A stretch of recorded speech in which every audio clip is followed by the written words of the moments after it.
Hello and welcome to TechnoPoverty. I'm Henry. Right. Jacob is out on business right now, roaming the lands. I won't say anything further, but he is not here with us tonight. It's just going to be me, and we are starting a new game. Jet Set Radio Future, made in 2002 for the Xbox game system. It was a Sega Smilebit production. I think it was one of those Sega games that came in the wake of the shutdown of the Dreamcast. Gun Valkyrie is another one that comes to mind. I remember Shenmue 2 came to the Xbox. A lot of stuff that was going to be in some way a Dreamcast or Sega console franchise, such as Jet Grind Radio. They became Xbox games. So we'll be playing Jet Set Radio Future, and while we play that, we will be talking about You Can't Win by Jack Black. Not that Jack Black. This Jack Black was a vagabond, scoundrel, thief, cat burglar, roaming scalawag. He existed in the early 1900s. This book came out in 1926. And it was, it's an autobiography of his life. He roamed around a lot in the early 1900s doing crime and just having to lay low from the law. But he did exist and have a long lasting life. We're gonna get into, the ethics of crime, what is just, what is legal, what is moral, what is ethical, do those things always overlap, etc. We're going to do that while playing JSRF, so I won't do too much more. I'm going to run through. We're going to be playing this game for a few sessions, so there's a huge syllabus for this one, as opposed to some of the shorter session games. We're also going to be looking at Pimp by Iceberg Slim, The Rebel by Camus, Outlaw Culture by Bell Hooks, Le Silence de la Mer. I was going to talk about this during Zelda. It slipped our minds. We were just too cool to talk about French movies while playing Zelda.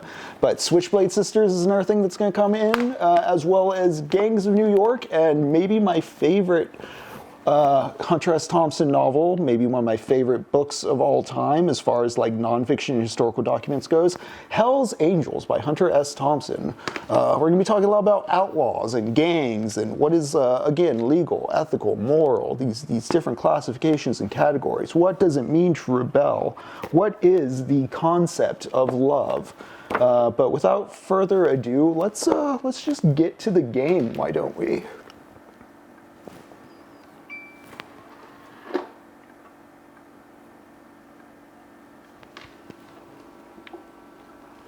You may notice I don't have the Sega GT Split version of JSRF. I have the full singular case version. I played JSRF very early on in the Xbox's life cycle. I remember being one of the first games I got for it. Not this copy, I had another copy that I picked up used at a Hollywood Video. But I played the demo. It was on one of the early demo discs for the official Xbox magazine. And it just struck me with its style.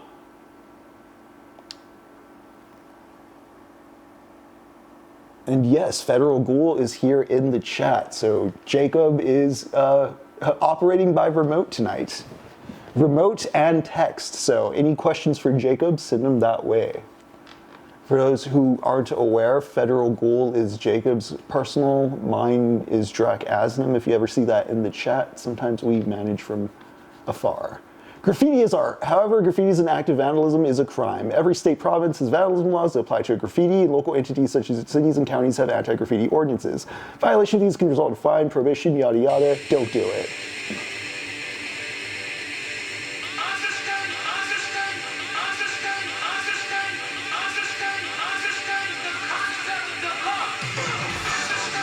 Why were they warning me against graffiti? Were they worried they looked like they were endorsing something cool?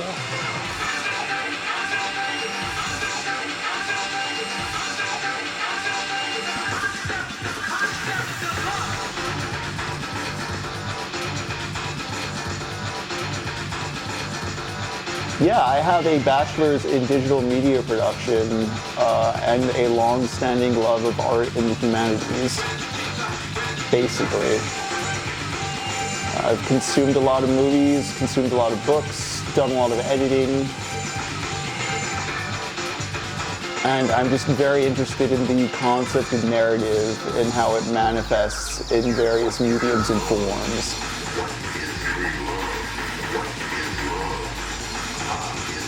Yeah, the Sega GT JSRF split disc I mentioned earlier, eventually there was a generation of Xbox that came with that just bundled with it, which is quite the deal.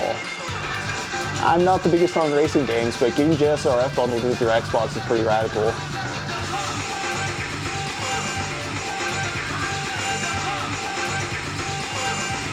And anyone in the chat happen to know what this is sampling as far as understand the concept of love goes? I'll say more about it in a little, but if you know, shout it out. If you don't know, we'll be talking a bit, but it is worth investigating. And that is something this game is very great about. Its sense of remix, as far as like cultural remix and cultural representation, is aces.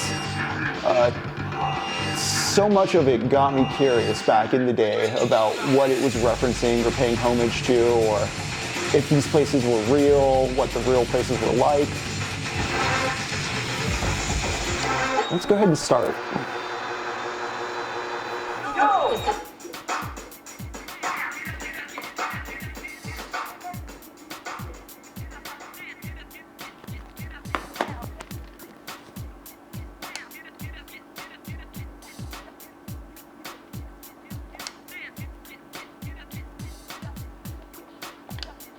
I'm not the pizza guy, sir. I'm here to join a street gang. All right, so you have a speed meter, a health bar. You can grind. Important to note, you don't have to do any kind of balancing tricks. This is not Tony Hawk's Pro Skater. This is about mobility and navigation more so than stunting. Well, stunting's part of it too, but you'll see as we go on. Let's find gum. Hey, you!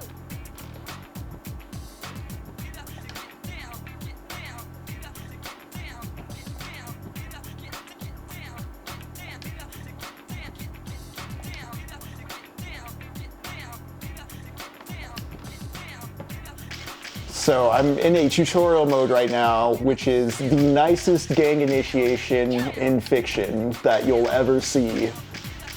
There's no jump-ins, there's no blood in, blood out. There's just pressing the A button to jump 3 times.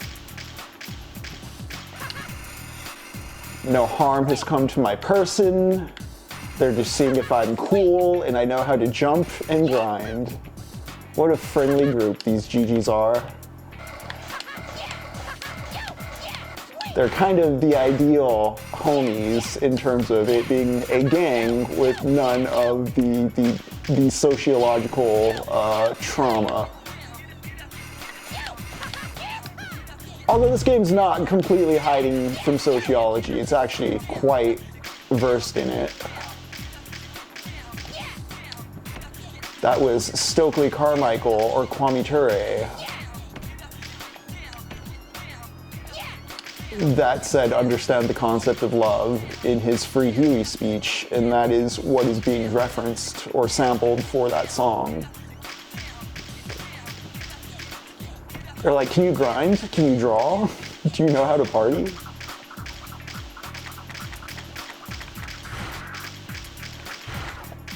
And part of that Free Huey speech by Stokely Carmichael, or Kwame, is about finding your people and your culture and your nation.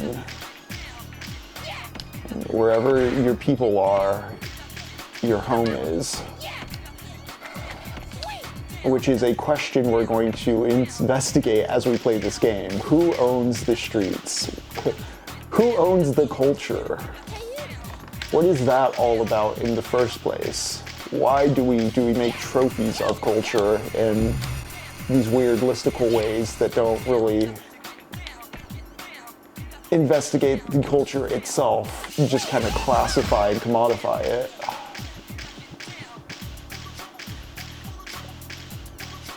Jacob's not here, so apologies, chat, if I'm missing you.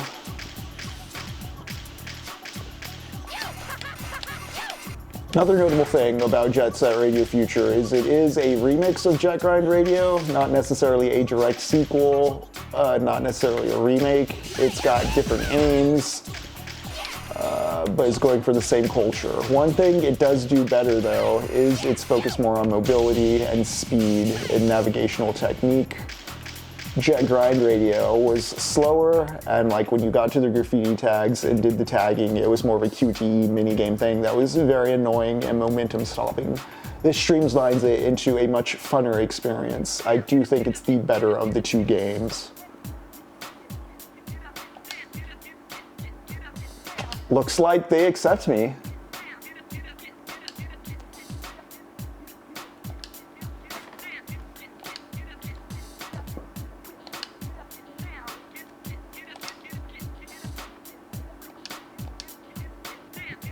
Oh, we have a robot, eh?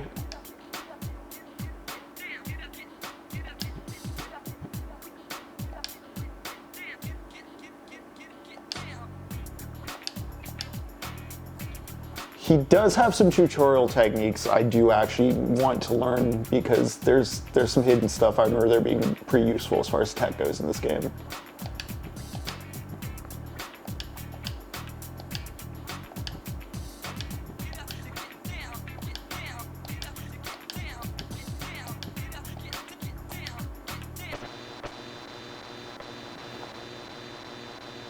Oh. Yeah, this is DJ Professor K, baby, the master of mayhem, know what I'm saying? Bring you another Tokyo Underground pirate radio broadcast from Jet Set Radio.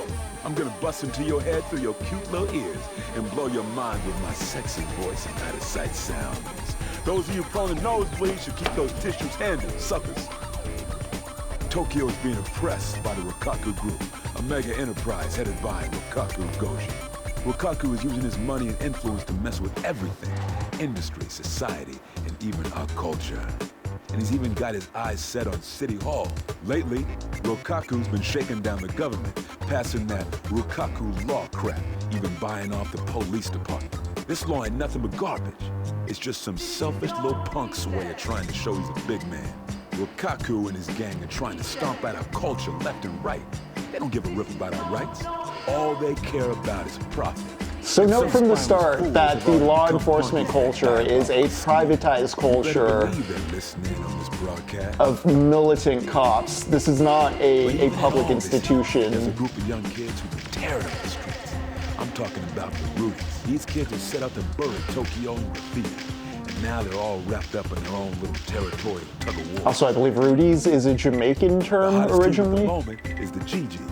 There's Yo-Yo, a guy who'll blow your mind with silver tongue. And Gung, a real cool lady who leads a trail of broken hearts wherever she goes. And let's not forget their leader, a self-style genius that goes by the name of Quan.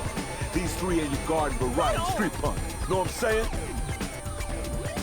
Lately, Tokyo's been on one bad trip. The attack on the record store in Chuo Street, prowlers in Dogenzaka Hill, lowlife spreading vicious rumors, the mysterious blackout on 99th Street. And who should be following them around but the Rokkaku Group's watchdog, the Rokkaku Police, with the Rokkaku Expo. Not the Tokyo Police, the Rokkaku Police. Tighter. My heart ain't pounded like this since my first date. I was so nervous, know what I'm saying? I forgot to wear my underwear, baby. This ain't the time to be sitting around sipping afternoon tea. Game's gonna start soon, and y'all gonna be the one making the plays. It's self-referential, but that line right there I really love because it does set up this isn't a reactive Zelda-like quest in which you're waiting for orders. You're making the plays. You're supposed to be going out there and taking back the street. I do want to note that DJ Professor K is reminiscent of the radio DJ from The Warriors, which we will be watching as part of the TechnoPoverty Theater this weekend, either Friday or Saturday. If you look on the Patreon for info on the Discord, that's where you'll find access. But enough about what's going on in our space. Let's explore this digital Tokyo. I think I'm going to change characters though.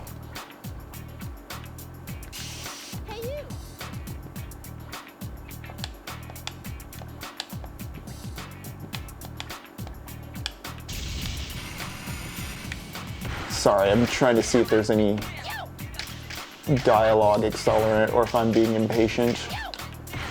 I'm being impatient and I'm being punished for my impatience.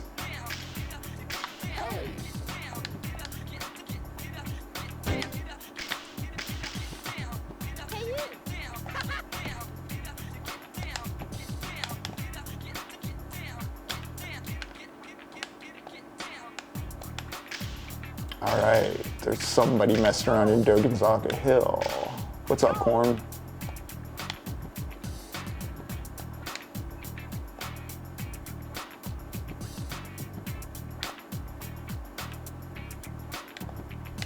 The Rokaku group took over the police force. What's it called when industry colludes with the state? Somebody look that up, chat. All right, let's go check out that Dogonzaga Hill stuff that Gum was talking about. I think it's the only place I could go at this time.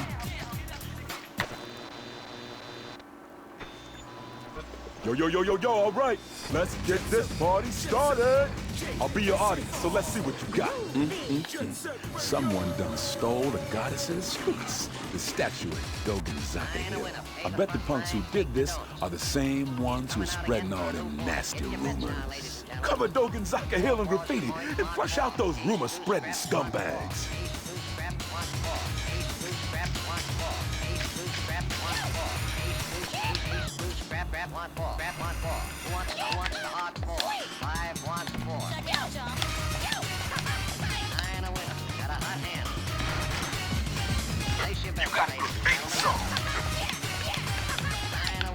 One of many collectibles I'm going to be chasing this whole game. It begins. Luckily, this is more of a Maximo than a Banjo-Kazooie, which means it's pretty guided. It's not a big open sink.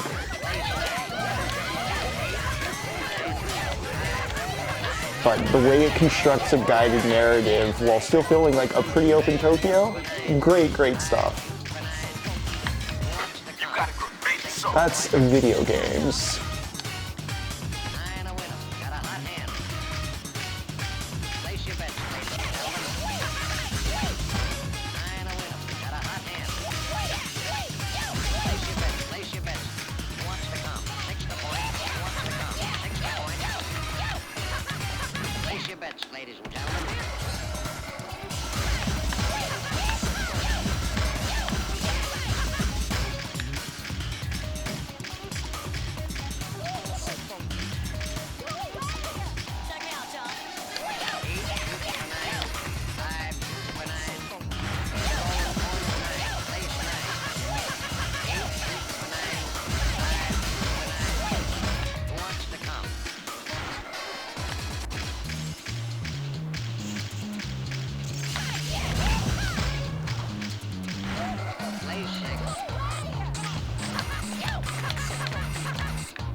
Time to flush out those rumor-spreading punks.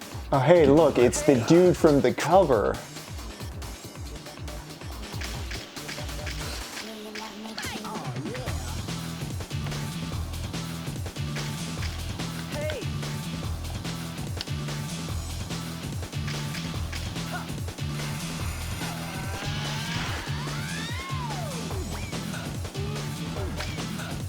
I did see that some were happening on the 3rd. I do have an AM shift I'm working, but if I'm free in the afternoon, yes, Bong Man.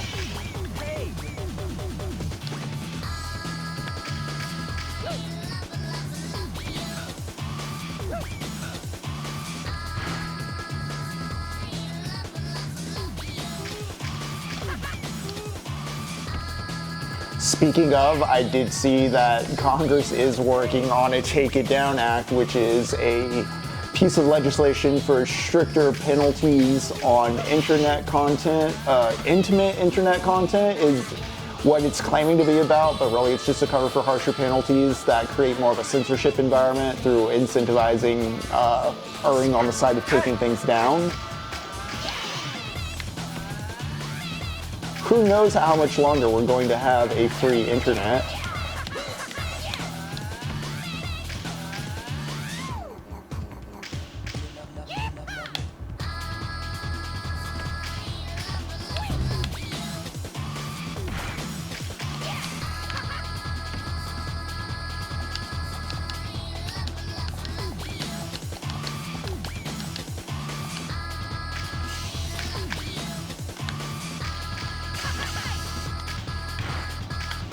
Yeah, well, the thing is, sure, in word we may start having a good speech, but how much of that is practice, you know? As far as I'm aware, I'm still going to say abolish ICE. I'm still going to say free Palestine. Fuck TERFs, protect your trans friends. All the good shit. You know, what's written is half of it, what's expressed is the other. And I feel, especially if you look at the metrics of the election, the actual voter turnout, 2/3 of the population did not vote for the guy, basically. A third of them didn't even show up to vote. They're so checked out of politics. Another third against him. A slightly bigger third voted for him. There's a cultural exhaustion with the stuff that they're like, this administration is not aware it's overextending with what it's doing, and I mean, I think there's images of Seattle Bay completely empty right now. There's going to be some huge economic shocks coming that I think is going to really disrupt what the traditional political compass is considered. And that's actually part of why we're playing Jet Set Radio Future right now. It is a game both about expression and about counterculture. And when I say counterculture, I don't just mean culture that says fuck the man in charge, but like it is an alternative to the mass or popular culture in more ways than just being a reaction to it. It's an alternative to it. It's about finding and rethinking your current systems of living. You know, you have to maybe escape the paradigm you're stuck in, and you need to find a new way to live. That's why you need to look at alternative cultures. I say alternative, but at this point, I don't mean alternative in like a diminutive or a lesser than sense. We really do need to start thinking of new ways of reorganizing and rethinking our culture. Part of why I bring up You Can't Win is because it is a portrait of a criminal man in the early 1900s living in a way you do not often get to see in historical testament. It's usually whitewashed in a way that history doesn't like talking about the quote-unquote losers. You Can't Win is a full examination of how people who weren't the social winners, you know, outlaws and social outcasts, some, you know, turned to crime because of structural reasons more than any kind of malice, how they had to exist back then and how they made these networks to exist back then. And as we play Jet Set Radio Future, we'll talk more about that. But for now, let's race Beat. He seems to want to play his games. And once again, this game just has the nicest gang initiations. We're just gonna race this guy. That's how he's going to be recruited. So I can just boost, jump, just remain mobile, do some grinds, some tricks, keep ahead of the dude. And yeah, I do joke about it being the nicest gang initiation, but I do think there's something going on with the idealized form of the gang as represented in Jet Set Radio Future.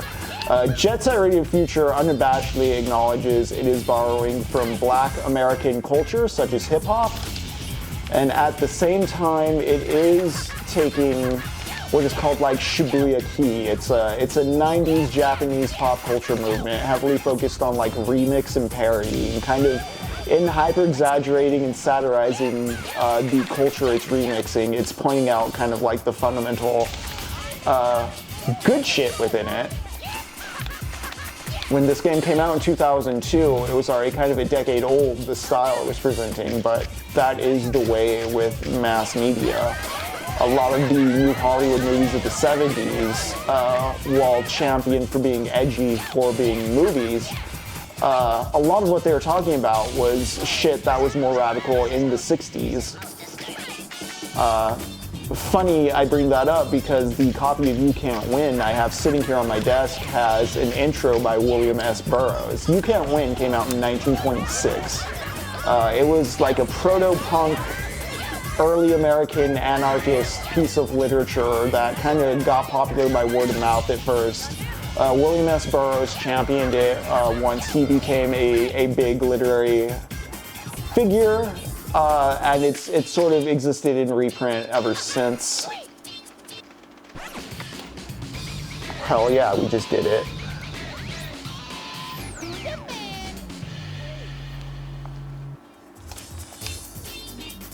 We didn't even fight. Cool, new member of the gang. HQ to all squads. Youths on skates have been sighted in the vicinity of Dogenzaka Hill. All squads investigate immediately. Hey!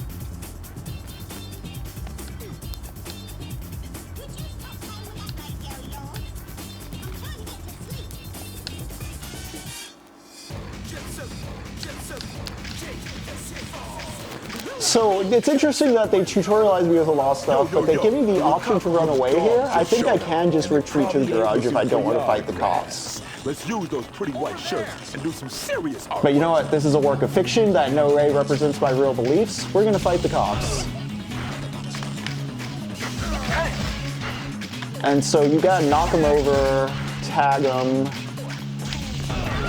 boost into them.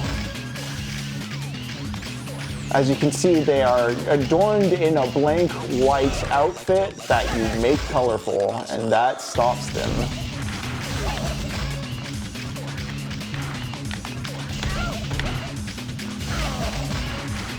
And on the note of it being kind of outdated by 2002 standards of like Japanese Shibuya-kai, you know, pop culture standards, it's still a game that you can plug in 20 years later and the opening track has a Stokely Carmichael sample in it. You know, it still gets you culturally curious about what was going on at the time and why they were quoting that guy. Some kind of ugly, freaky looking graffiti. Oh, somebody's making the streets ugly, eh? We're gonna play this gum for a bit.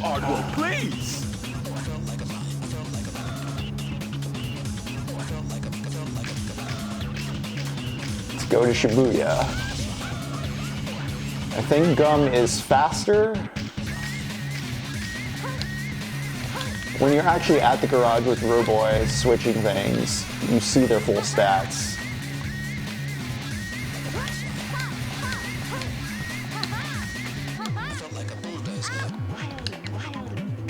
Something notable about this game is that it has a huge cast of characters, and it is a decentralized story about the whole gang. There's something interesting to that, in that there's several individual characters you can dress up as, several different expressions, but there's a common ideology or a common philosophy guiding everything. It's an interesting middle ground between not having any character customization and being so open-ended that you're just playing Mad Libs because they had to keep it vague. Shame on them. Are they the ones behind all this? It's more like find a character you jam with.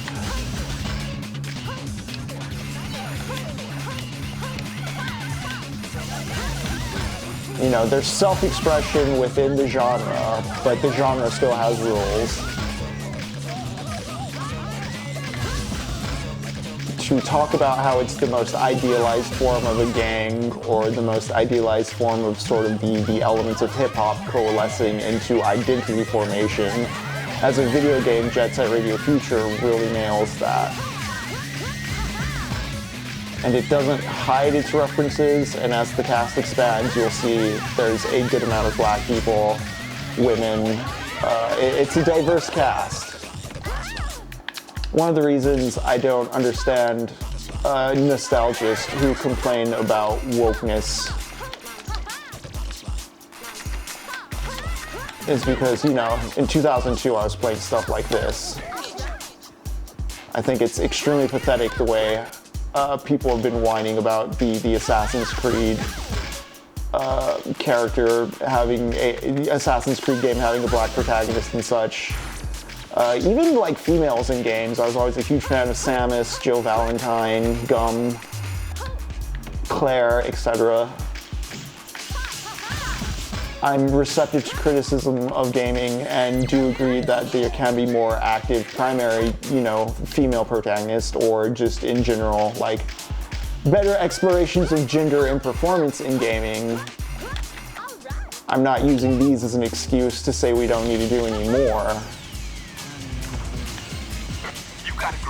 I just think there's a weird misconception about what gaming was pre-2007, because that's about when the Xbox 360 and Microsoft really started bringing in a new kind of American dominance to the console gaming scene. Up until then, like, JRPGs, Resident Evil, Metal Gear Solid, those were kind of the big PlayStation hits. I remember being kind of universal touchstones of like the gaming culture.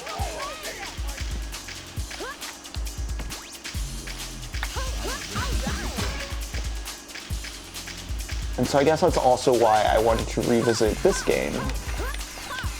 Check back in, see if it holds up to scrutiny.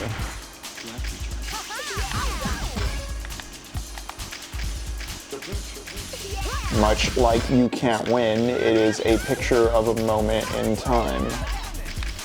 I do know Shibuya Terminal is real. A lot of these places, I believe, are modeled off of real places in Tokyo. I know Shibuya is explicitly, like, real, though. It's part of where Shibuya Key comes from. It's a big shopping district. There's a lot of music stores. This is where a lot of world sounds in the 90s were fusing together. I'm like, what's the best way for me to get that graffiti soul? This is all the mobility of Sonic with a more interesting texture applied. You got the rails, you got the general speed, you have to figure out ways to get between levels.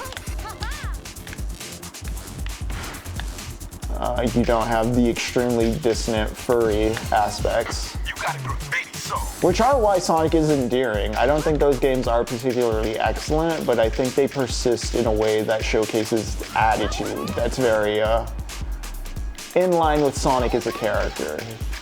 He's too cool to care that his games are C+, but that's part of their charm. And yeah, the soundtrack is going crazy, D Hamel Mammal. That was a huge part of why this game stuck in my mind, and why it sticks in so many people's minds to this day.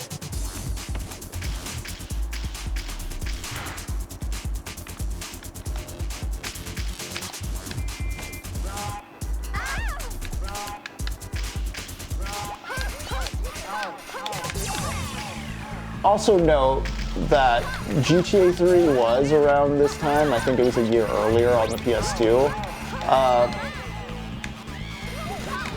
But for a game that's like roaming a fairly open Tokyo and committing crime, just the contrast in like focus and aim. Also, let's see. Oh yeah, there's a huge, just like center part of the map I haven't really been doing much justice to. Let's change that.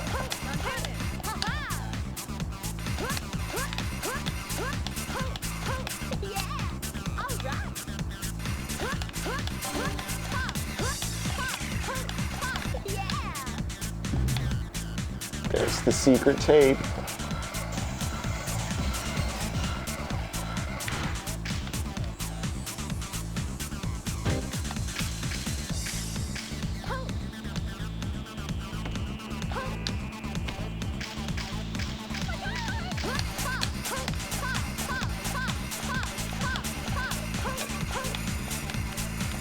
Oh, I guess busting that combo did that.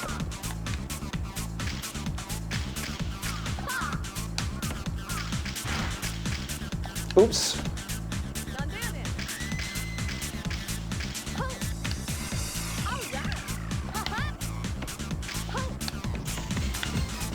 You got a graffiti soul.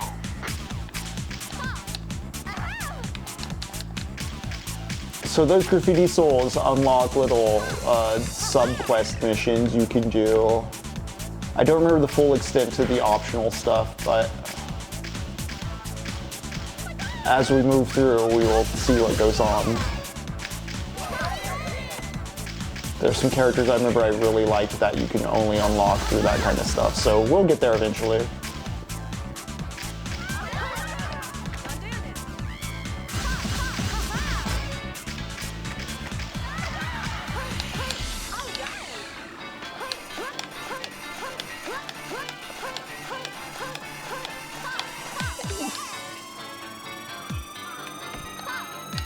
But in addition to the Shibuya key, as I was saying, there's a huge hip-hop influence on this game, clearly both in its anti-authoritarian focus and its music focus.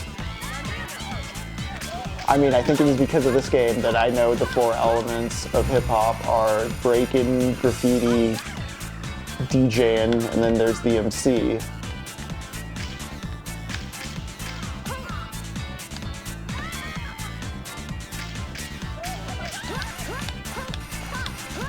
I do not need to get this graffiti soul, it is optional, but I don't know, it's calling. I'm not holding jump long enough, so I'm hesitating on the skating, which it's very hard to actually take falling damage and stuff in this game. It is very much about doing the sick tricks, so.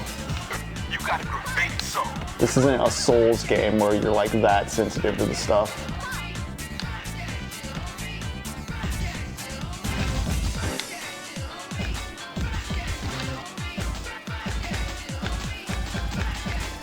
Okay, so those secret tapes give you objective lists that show graffiti souls, and I believe once I get all the graffiti souls, I unlock special challenges for each thing.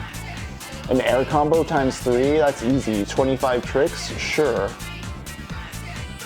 Don't fall down on the small platforms, I vaguely remember that. Okay. I'll come back to that in time. For now, let's continue with the plot.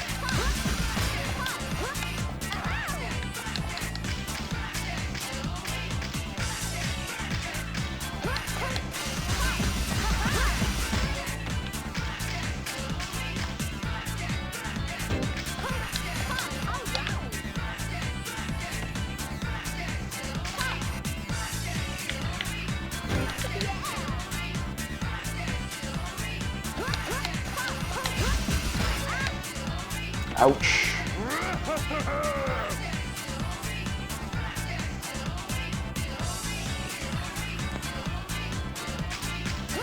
And there's Poison Jam. One of the fun things about this game is just like what keeps you invested is like, what's the next game gonna look like? You know, it's very shonen in that aspect. There's always something, a new threat around the corner.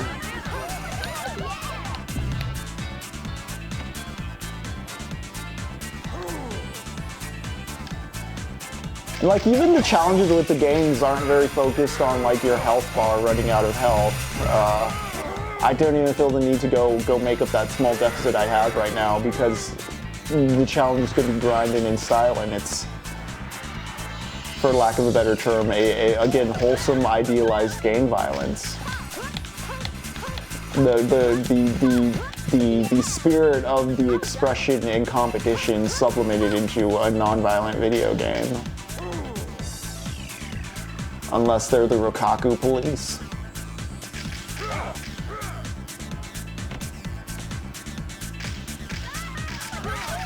One of the things reading You Can't Win surprised me with is the persistence of detectives back in the day.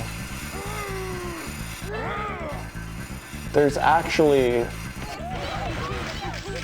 some pretty interesting and resilient PIs on Jack Black's trail several times throughout the story. Dudes would track thieves down for months after big robberies and such, up and down like the West Coast and the like. Sometimes Jack runs up to Canada.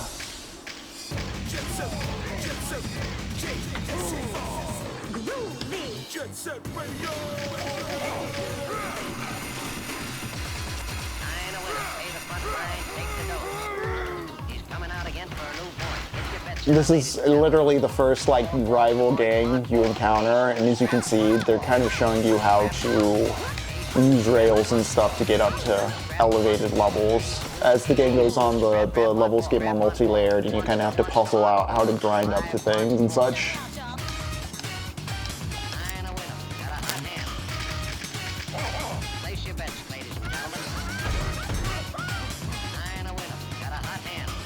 Where did our Poison Jam boys go?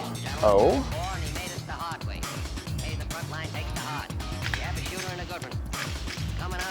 The game hasn't told you that, but guys, that's combo. It's combo, guys. Oh my god, I can't believe it. We got to combo.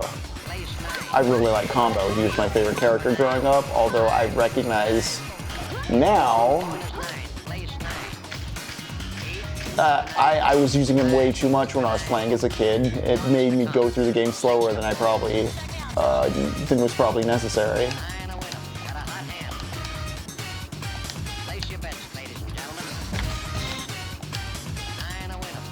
But Combo has a lot of health, and he's big and strong. Also, he has that beatbox. He's just a really cool character design.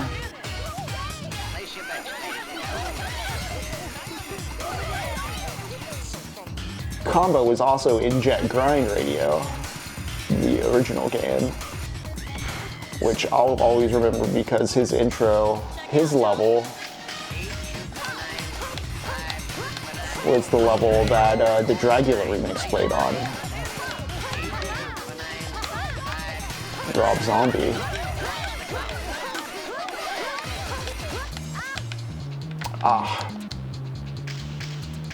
I thought I'd just go over the light there.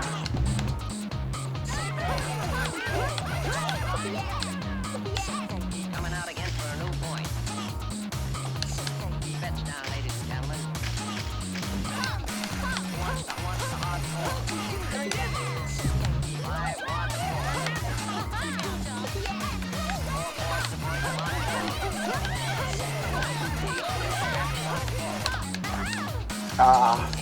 She takes that corner very fast.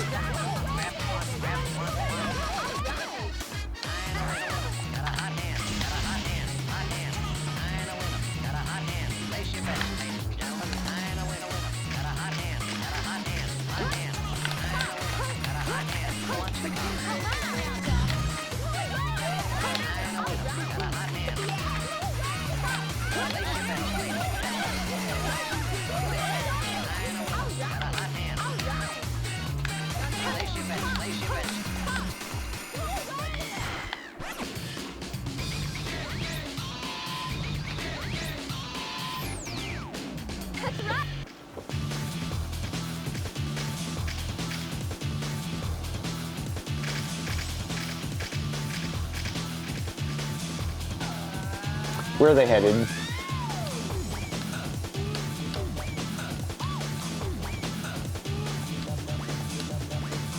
Oh, Combo liked my tricks so much, they just gonna hang with us. To all squads.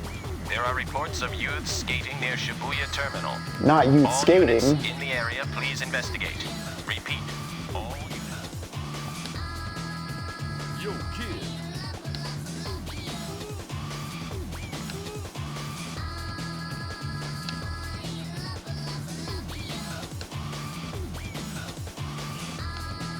Crazy captain, eh? Why is it so hard for you to catch a few little punks? Hurry up and arrest them! Oh yeah, look at that white-haired, blue-coat, slick boy.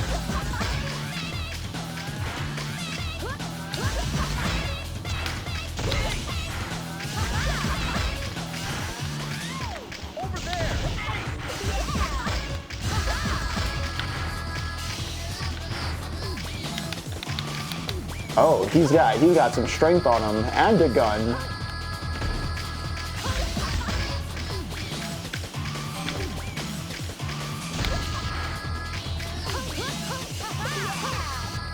Ooh.